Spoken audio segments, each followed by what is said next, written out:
Trouble returned suddenly to Jibia local government area of Katsina State on Tuesday afternoon, January 27, 2026, when news filtered to villages and motor parks that a man many had come to rely on for peace was gone.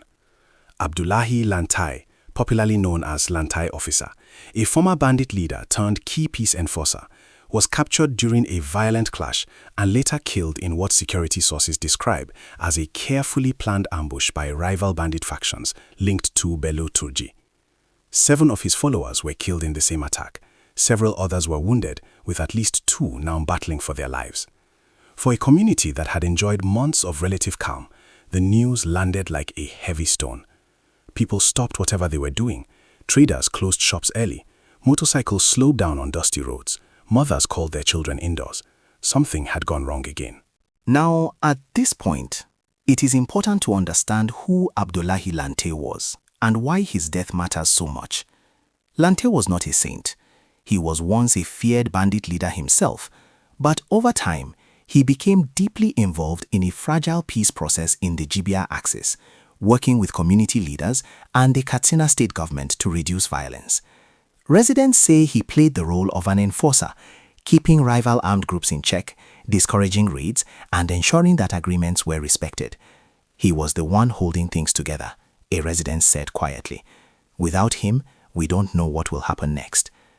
According to multiple sources, tensions had been building quietly between Lantai's group and fighters loyal to rival commanders Durabi and Black, both linked to the notorious bandit kingpin Bello Turji, whose network operates across Zamfara and Sokoto states. The immediate trigger was said to be a dispute over money and weapons. Sources revealed that one of Lantai's close aides was accused of collecting payment from rival factions with the promise of supplying arms that never arrived. Accusations flew, trust broke down, tempers rose. In a place where misunderstandings are often settled with bullets instead of words, the situation quickly became dangerous. To calm the tension, a reconciliation and dialogue meeting was proposed. The meeting was reportedly arranged by figures linked to the 2G and Aliyu Aliero networks, following an earlier clash between the factions on January 24. On paper, it was meant to restore calm. In reality, it became a death trap. On Tuesday, January 27, Lantai set out with some of his foot soldiers to attend the meeting. The location was within the Jibia axis, not far from forest routes that had long been used by armed groups for movement and cattle smuggling. Residents recall seeing unfamiliar movements that morning, strange motorcycles, armed men passing quietly, vehicles stopping briefly and moving again. Some sensed danger, others thought it was just another routine gathering. Then, suddenly, gunfire shattered the calm. According to sources, fighters led by Dogo Rabe, also known as Dogo, and Black, opened fire on Lantai's group. 7 of his men were killed on the spot. Lantai himself was captured alive. For a moment, some believed he might survive. After all, this was supposed to be a peace meeting. But that hope did not last. Security sources later confirmed that Lantai was executed around 1 p.m. the same day. The gunmen were believed to be loyal to the Bello Turji-led network, a powerful and expanding bandit structure that has long sought access into Katsina state. According to insiders, Lantai had become a major obstacle to their plans. He was a territorial gatekeeper, one security source explained. He denied Turji's gang freedom of movement through Jibia forest routes. Lantai also reportedly blocked transit paths used to move rustled cattle from Zamfara into Maradi, Republic of Niger, cutting into a lucrative criminal economy. In simple terms, he stood in their way. And in the violent logic of the bandit world, that made him a target. At the time of his execution, Lantai was not firing a gun. He was heading to a meeting, believing, rightly or wrongly, that dialogue was still possible. His followers, many of them repentant fighters trying to stay out of trouble, were caught in the middle. 2 now lie in critical condition, fighting for their lives. Their families wait anxiously, praying and hoping. As news spread, confusion followed. Some local stakeholders initially said Lantai had been abducted and that investigations were ongoing. What happened yesterday was really so bad for us as stakeholders in the security issue of Jibia local government? one community source said. We tried to investigate what really happened and what will happen after his abduction. The same source added that the crisis stemmed from internal misunderstandings between factions and insisted it would not derail peace efforts entirely.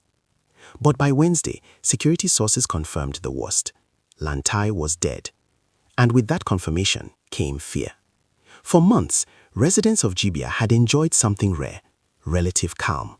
Markets reopened, farmers returned to their fields. Night travel, though still cautious, became possible again. Many credited Lantai for that calm.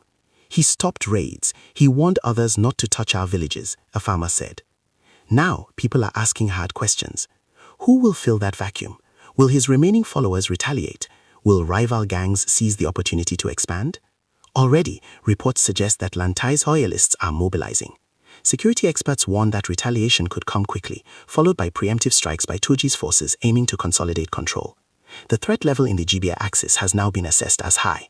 So let's ask, are communities prepared for what may come next? Currently, there is tension on the ground. The tension is thick. Villagers describe hearing distant gunshots at night. Motorcyclists avoid certain forest paths. Informants say armed men are regrouping in hidden camps. Security agencies are reportedly reviewing the situation, with plans to deploy additional countermeasures to prevent a complete breakdown of peace. Patrols have increased, checkpoints are being reinforced. But residents know that security presence alone cannot solve everything. Banditry here is not just about guns. It is about territory, power, smuggling routes, and survival. Security analysts believe Lantai's killing was not random.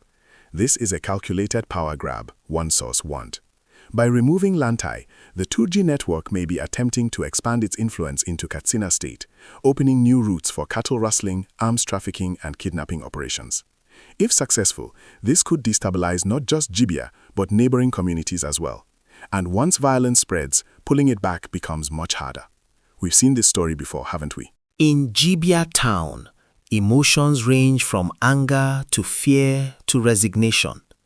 Some residents blame the fragile nature of peace deals with armed groups. Others say there was no alternative. When the government cannot reach everywhere, we have to talk to those in the forests, a local elder said. But peace built on fear is always fragile. Women worry about their children. Traders worry about their goods.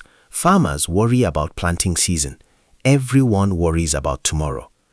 Security agencies say they are determined to prevent escalation, but success will depend on cooperation between communities, local leaders, and security forces. People are being urged to stay alert and avoid unnecessary travel, especially near forest routes. Report suspicious movements promptly, avoid spreading unverified rumors that could trigger panic, and support peace efforts through dialogue and information sharing.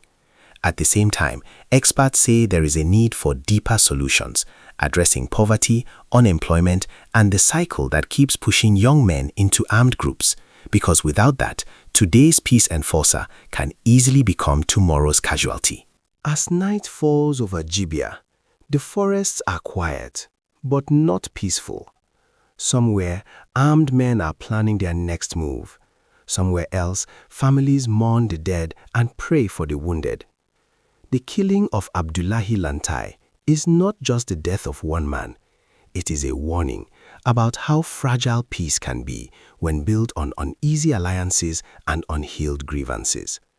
So the question remains, will this moment push the region back into chaos, or will it serve as a wake-up call for stronger cooperation and lasting solutions?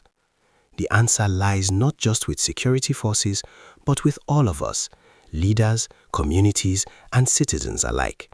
Because peace, once broken, is always harder to rebuild.